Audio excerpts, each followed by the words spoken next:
Olá, então nós vamos continuar na formulação integral, um pouco mais simplificado, conforme eu disse na equação de conservação de massa, mostrando escoamento permanente, incompressível e uniforme. Nós vamos ver agora a conservação da energia. Então, conservação de massa e conservação da energia são as duas equações que vocês vão aprender, que provavelmente serão as mais importantes para o restante do curso.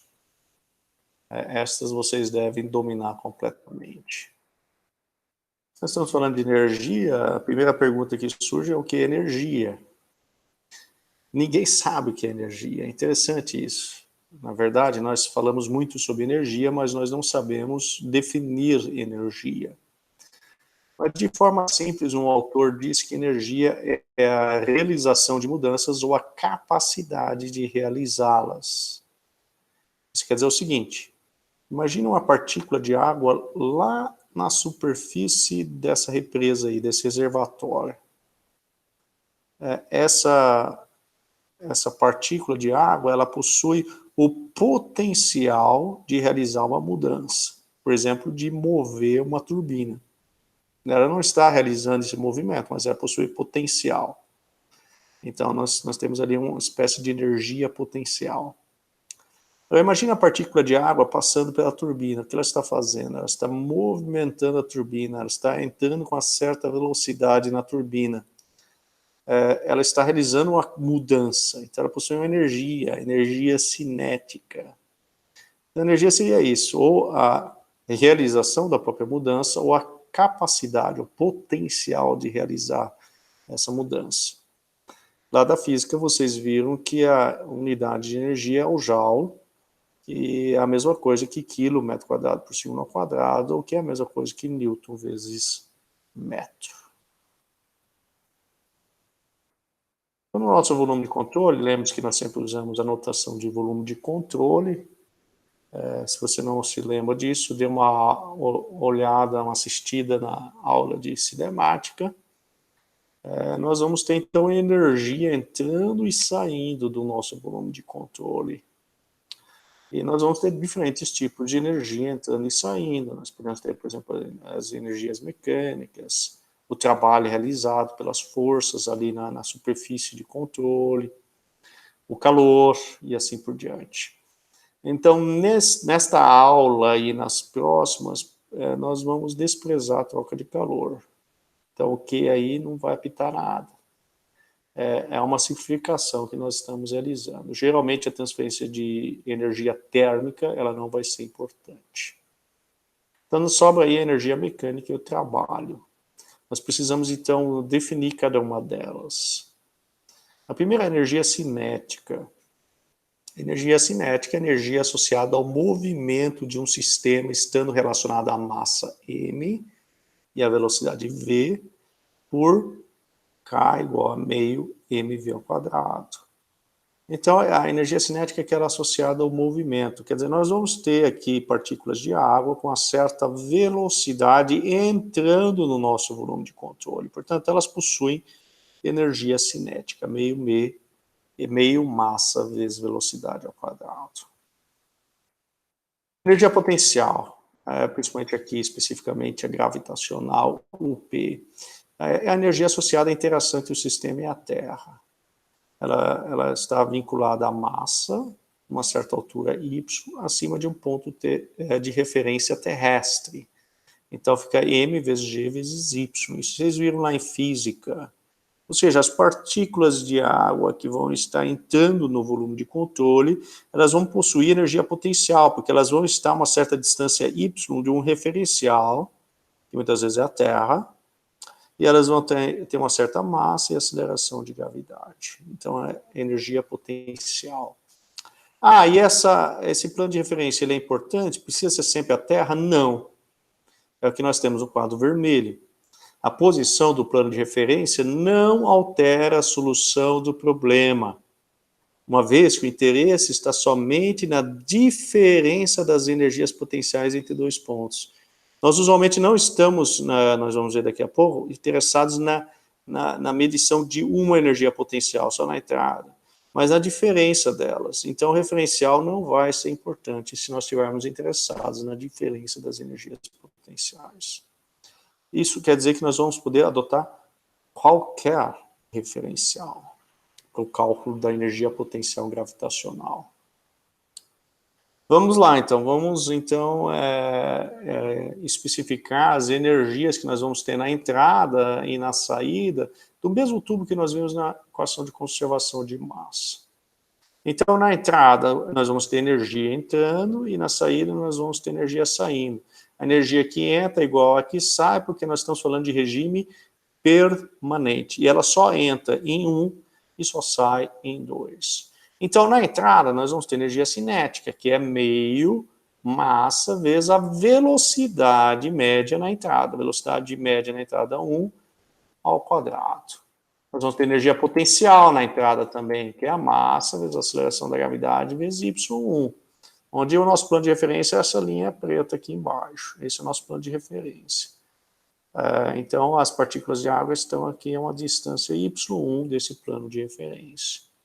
E, finalmente, nós vamos ter o trabalho. O trabalho é realizado pelas forças normais, quer dizer, a pressão. Nós temos pressão aqui. Pressão, a pressão vai dar uma força normal a essa área de entrada. Então, nós vamos ter trabalho ali. Lembre-se que trabalho, que é o W, é igual a força 1 vezes o deslocamento de água ali na entrada, ΔX1. Ora, força é pressão vezes área. Né? Pressão é força sobre área, então força é igual a pressão vezes área. Como nós estamos falando da seção 1, então é a pressão em 1 vezes a área em 1, vezes o ΔX1. Daí, então, o trabalho, ele fica igual a pressão em 1 vezes o volume, porque conforme nós vimos na aula de conservação de massa, a área da seção transversal aqui, vezes o deslocamento de fluido para o interior aqui do volume de controle, que é ΔX, isso vai dar o volume de água que atravessou a seção 1 num certo intervalo de tempo. Então, nós temos que aqui trabalho é igual a pressão em 1 vezes o volume. A mesma coisa nós fazemos em 2, quer dizer, agora nós vamos para a saída. Ali as partículas também possuem energia cinética. Então, seria meio vezes a massa, vezes a velocidade 2, agora velocidade média na saída, velocidade 2 elevado ao quadrado. A energia potencial de forma análoga também, massa vezes a aceleração da gravidade, vezes o y2. O y2 é a distância de um certo referencial. Daí nós temos também o trabalho. O trabalho é realizado devido às forças normais que atuam aqui na superfície 2. Trabalho 2 é igual a força 2 vezes ΔX2. Força é pressão vezes área, e área vezes ΔX. A seção 2 é igual ao volume. Então, nós temos que trabalho é igual a pressão 2 vezes o volume. Muito bem, agora nós vamos juntar tudo, né? Porque a energia na entrada tem que ser igual a energia na saída. Então, aqui nós temos a energia cinética na entrada, mais a energia potencial na entrada, mais o trabalho realizado devido às forças normais na entrada. Isso tem que ser igual a energia cinética na saída, mais a energia potencial na saída, mais o trabalho realizado devido às forças normais na saída. Nós vamos dividir toda a equação por massa vezes a aceleração da gravidade, ou seja, dividimos pelo peso, né? Massa vezes a aceleração da gravidade é o peso. Vamos dividir tudo pela massa vezes a aceleração da gravidade. Então, o primeiro termo, nós tínhamos massa, vamos ficar com a aceleração da gravidade embaixo. A massa cai fora. O segundo termo tem mg aqui, vai dividir por mg, então vai cair fora, vai ficar só y1. Aqui nós temos pressão 1 vezes volume. Então, nós vamos ter volume sobre peso. Lembra que peso sobre volume é a definição de peso específico? Então, nós temos o inverso disso. Então, vai aparecer no denominador aqui o peso específico. Isso é igual a mesma coisa na seção 2. Então, essa seria a equação de conservação de energia por unidade de peso, porque nós dividimos toda a equação por peso.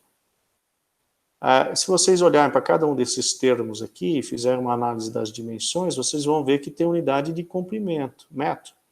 Aqui, por exemplo, é fácil de ver, né, no Y. Y tem unidade do quê? De comprimento. Então, os outros termos de forma similar. A isso, então, a energia por peso nós conhecemos por carga.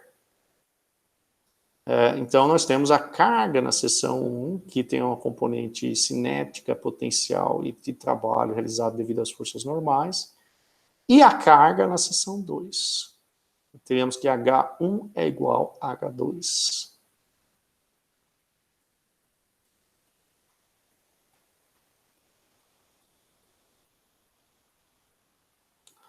A essa equação que nós acabamos de desenvolver, nós conhecemos como Teorema de Bernoulli. O Teorema de Bernoulli. Quer dizer, a energia por unidade de peso em 1 é igual a energia por unidade de peso 2, ou a carga em 1 é igual a carga em 2, isso é igual a uma constante. O Teorema de Bernoulli diz o seguinte: ao longo de qualquer linha de corrente, é constante a soma das alturas cinéticas, que é V ao quadrado sobre 2G, piezométrica, que é a pressão dividida pelo peso específico. Lembra que nós definimos isso como a carga de pressão, lá na aula de estática dos fluidos? Que é a pressão em metro colunar da água, por exemplo. E as alturas geométricas, Y, Z. Então aqui nós temos um escoamento, que está acontecendo no tubo, e aí na seção nós definimos aí arbitrariamente um plano de referência. Então na seção 1 aí nós temos uma altura geométrica, que é essa distância do plano de referência. Daí se nós instalarmos aqui um piezômetro, quer dizer, simplesmente fizermos um fluido e deixarmos o fluido subir aí, digamos que seja água, deixar a água subir, então nós vamos ter a nossa carga de pressão, a piezométrica, a altura piezométrica. Daí, se nós instalarmos um tubo de Pitot aqui, um tubo de Pitot, vocês vão aprender lá em hidráulica o que isso significa, mas um tubo de Pitot dá num certo ponto a altura piezométrica mais a altura cinética, que é o que nós temos nesse tubo aqui. Então, a diferença entre aquilo que o tubo de Pitot dá e o piezômetro vai ser a carga cinética, a altura cinética. Tá, então, aqui nós temos a soma dos três, geométrica, de pressão, piezométrica e cinética. Se nós formos para o ponto 2, então aqui nós temos o Z2, o Z2 seria a cota geométrica aí. Daí nós temos o piezômetro, que vai dar a carga de pressão piezométrica. E aí a diferença entre o tubo de Pitot e a piezométrica vai dar a carga cinética. Então a soma dos três dá a linha de energia, que é constante nesse caso. O Teorema de Bernoulli diz que é constante, ou seja, a soma da energia em 1 vai ser igual à soma das energias em 2. Vamos dar um exemplo. A constrição em um tubo horizontal pode ser utilizada para medir a velocidade do escoamento de um fluido incompressível. Determine a velocidade do escoamento no ponto 2 se a diferença de pressão P1 menos P2 for conhecida. Então, o que você quer medir a vazão, por exemplo. Se você quer medir a vazão através de um tubo, então o que você faz? Reduz a seção do tubo. Reduz lá artificialmente, você conhece o diâmetro, obviamente, dessa nova tubulação, dessa tubulação com diâmetro reduzido, você conhece o diâmetro. E aí você instala um medidor de pressão para medir a diferença de pressão entre dois pontos, entre o 1 e o 2, entre a seção normal e aquela com o diâmetro reduzido. Então, uma vez que você mede essa diferença de pressão, você vai conhecer a vazão, ou a velocidade 2, em outras palavras. Tá? Então, essa é uma forma de calcular a vazão. Você reduz artificialmente o diâmetro da tubulação e instala lá um medidor de diferença de pressão entre os dois pontos. Vamos lá, então nós queremos saber a velocidade 2. Temos a equação de conservação de energia, que é a energia em 1 é igual a energia em 2. E a primeira coisa que nós temos que fazer para aplicar a equação da energia de Bernoulli é definir a linha de corrente. A linha de corrente é aquela que é traçada tangencialmente aos vetores de velocidade. Então, a equação de Bernoulli ela é sempre aplicada ao longo de uma linha de corrente. Na conservação de massa, é sempre aplicada entre duas seções. Aqui não. Aqui é sempre aplicado numa linha de corrente. Então, aqui nós temos uma linha de corrente. Nós pegamos essa linha de corrente aqui bem no centro, que passa no centro, aqui, tanto da parte 1 quanto da parte 2. Então, se o tubo é horizontal, então podemos adotar qualquer referência aí, e o y1 vai ser igual ao y2. Então, os y vão sumir. Você corta y1, y2. Fica V1 ao quadrado sobre 2G mais P1 sobre gama igual a V2 ao quadrado sobre 2G mais P2 sobre gama. Nós queremos descobrir o quê? O V2, né? Nós queremos descobrir o V2. Dado que nós conhecemos aí uma diferença de pressão. Então, está sobrando uma incógnita, né? Nós não conhecemos V1 também. Tem duas incógnitas, V1 e V2. Nós precisamos de outra equação para resolver o problema. Qual que é a outra equação? Conservação de massa. Então, essas duas sempre vão andar juntas. Conservação de energia e massa vão andar juntos agora até o final do curso de vocês. A conservação de massa diz o quê? A área 1, que é a área da seção transversal 1, vezes a velocidade 1, é igual à área 2, vezes a velocidade 2. Daí nós temos que V1 é igual a 2 sobre A1, vezes V2. Excelente. Agora nós escrevemos V1 como função de V2. Então, se nós substituirmos esse V1 aqui na equação de Bernoulli, ali em cima, vai ficar o quê? Só V2, que é tudo que nós queremos.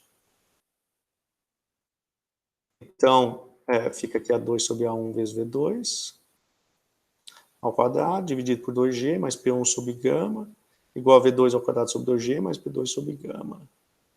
Precisamos isolar o V2, né? Então, V2 ao quadrado sobre 2G, quer dizer, nós pegamos esse termo aqui, ó, V2 ao quadrado sobre 2G, sobra ali A2 sobre A1 ao quadrado, né? Então, A2 ao quadrado dividido por A1 ao quadrado, menos o 1 aqui que vem do outro lado, né? Menos 1. E nós passamos esse P1 sobre gama para o lado direito. Então, fica P2 menos P1 sobre gama. Daí, então, nós passamos tudo que não é V2 para o lado direito. Então, fica V2 ao quadrado igual a P2 menos P1. Esse 2G aqui do denominador vai lá para cima, para o numerador, 2G, dividido pelo colchete. E o peso específico. Ora, peso específico, nós sabemos que é a massa específica vezes a aceleração da gravidade. Isso é interessante, porque daí corta a aceleração da gravidade aqui, né? Aparece no numerador e no denominador. Então, some a aceleração da gravidade. Nós temos aqui V2 elevado ao quadrado, então nós vamos tirar a raiz dos dois lados. Fica, então, V2 é igual a 1. Então, aí nós organizamos um pouco melhor também a equação. Então, fica A1 vezes raiz de P2 menos P1, vezes 2, dividido por A2 ao quadrado menos A1 ao quadrado, vezes a massa específica. Nota, então, que pela simples medição da diferença de pressão, nós temos a medição da velocidade 2. Porque as áreas nós conhecemos, né? É só ir lá e medir o diâmetro da tubulação. As áreas nós conhecemos. Então, uma vez instalado ali o medidor de diferença de pressão, nós podemos conhecer a velocidade. Ora, a velocidade 2 vezes a área 2 dá vazão. Então, essa é uma forma de nós medirmos vazão. Outro problema, que é muito conhecido também, é a lei de Torricelli. Sim, o exemplo 1 é o tubo de Venturi, tá? Nós conhecemos como tubo de Venturi, isso aí. O exemplo 2 é a famosa lei de Torricelli.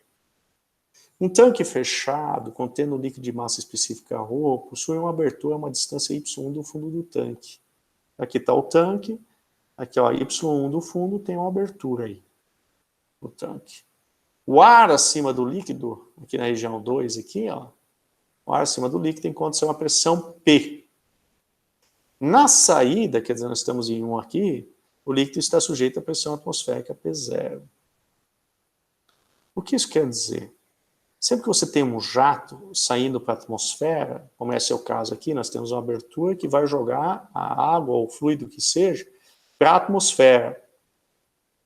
Então, sempre que tem essa situação, nós podemos assumir que a pressão que está atuando sobre esse jato é a pressão atmosférica. Tá? Ele está rodeado pela atmosfera, então nós vamos adotar a pressão atmosférica. Nós vamos assumir fluido ideal, ou seja, fluido ideal é aquele que é não viscoso, que é incompressível, e tudo aquilo que nós já temos mencionado. Considere que a área 1 seja bem menor que a área 2, quer dizer, uma seção é aqui na saída, né? Essa areazinha aqui na saída é bem pequena. A área 2 já é toda a superfície desse tanque, é uma área bem maior. Então, nós vamos considerar que essa área de saída aqui é bem menor que a área 2. Qual será a velocidade de saída do líquido do tanque V1 quando o nível do líquido encontra uma distância h? Então, nós temos aqui h acima do furo aí, da saída. Nós queremos saber a velocidade V1. O que acontece se a pressão lá em cima for igual à pressão atmosférica, P0? Então vamos lá, vamos começar com a conservação de massa. Sempre as duas equações, tá? Conservação de massa e teorema de Bernoulli ou conservação de energia. Conservação de massa diz que A1V1, quer dizer, lembre-se que a conservação de massa é aplicada entre duas seções. Então nós temos uma seção aqui, na saída, área 1V1, e uma seção lá na superfície, ó, A2V2. Então V2 é igual a 1 dividido por A2 vezes V1. Mas é dito no problema que A2 é bem maior que A1. Se A2 é bem maior que A1, então esse denominador vai ser bem maior que o numerador. Ou seja, esse valor aqui, A1 sobre A2, vai se aproximar de zero. Então, nós podemos dizer que a velocidade 2 é aproximadamente zero. Ou seja, a velocidade de descida da superfície aqui, do fluido no tanque, vai ser bem baixa. Bem baixo, vai ser próximo de zero. Isso sempre vai ser verdadeiro, tá? Para quase todos os reservatórios, a velocidade de descida da água no interior do reservatório vai ser bem menor que, às vezes, a velocidade de saída em outro lugar. Então, usualmente, nós vamos desprezar. Mas a razão pela qual nós desprezamos nem sempre vai aparecer. E essa aqui é a conservação de massa. É a conservação de energia, né? Energia em 1 é igual a energia em 2. Nós já sabemos que velocidade 2 é igual a zero. V1 ao quadrado sobre 2G mais Y1 mais, qual que é a pressão em 1? É a pressão atmosférica, né? Pressão atmosférica. Nós falamos antes que o jato está sujeito à pressão atmosférica. Então, P0 dividido pelo peso específico. É igual, a velocidade 2 é zero, então esse termo some, igual a Y2, mais P2. P2 é P, a pressão lá em cima é P. Então, P sobre gama. Nós queremos descobrir V1, né? Então, V1 ao quadrado sobre 2G é igual a Y2 menos Y1, quer dizer, passou esse Y1 para o lado direito, e passa P0 sobre gama para o lado direito também. Fica a diferença de pressão aqui, P menos P0 sobre gama. Então, V1 ao quadrado sobre 2G é igual a H, né? Porque Y2 é a distância aqui do fundo do tanque até a superfície. E Y1 é do fundo até a saída do tanque. Essa diferença Y2 menos Y1 é H, que é a distância entre a saída até a superfície. Então, H mais P menos P0 sobre gama. Tirando a raiz e passando 2G para o lado direito, fica V1 igual a raiz de 2GH mais a diferença de pressão, vezes 2G sobre gama. Dá para ajeitar um pouquinho mais, né? Porque no peso específico aqui a massa específica vezes a aceleração da gravidade, então a aceleração da gravidade some e fica aqui só a massa específica. Então essa é a nossa equação para nós determinarmos V1. Agora, se P é igual a P0, se a pressão lá em cima em 2 é a pressão atmosférica, então esse termo aqui do lado direito, ele some, né? Porque fica P igual a P0 aqui, P0 menos P0. Então ele some e acaba ficando que a velocidade 1 é igual a 2GH, raiz de 2GH, que é a famosa lei de Torricelli. Nota então, para que nós possamos definir a velocidade em 1, basta nós medirmos H, a quantidade de água acima da saída. Então, se nós tivermos ali uma régua, medindo a altura da água, nós podemos definir a velocidade na saída. Muito bem, isso é a equação de conservação de energia. É importante só nós relembrarmos algumas hipóteses simplificadoras que nós adotamos aí ao desenvolver o teorema de Bernoulli. Primeiro é que nós consideramos que o escoamento é permanente. Então, que não há variação no tempo da propriedade. A velocidade ela não varia no tempo. A energia cinética potencial, o trabalho realizado pelas forças normais, não vai variar no tempo. Segundo, nós estamos adotando que o escoamento é incompressivo. E isso é aceitável se o número de Mach, que é esse M aqui, que é a velocidade de escoamento, vezes o S. Aliás, VS, velocidade de escoamento, dividido pela velocidade do som no meio, é um adimensional, se o número de Mach for menor que 0,3. Que é verdade, usualmente, nos problemas de engenharia civil e ambiental. Se o escoamento é sem atrito, quer dizer, isso geralmente é verdade para os escoamentos que não possuem parede, ou que estão longe de paredes.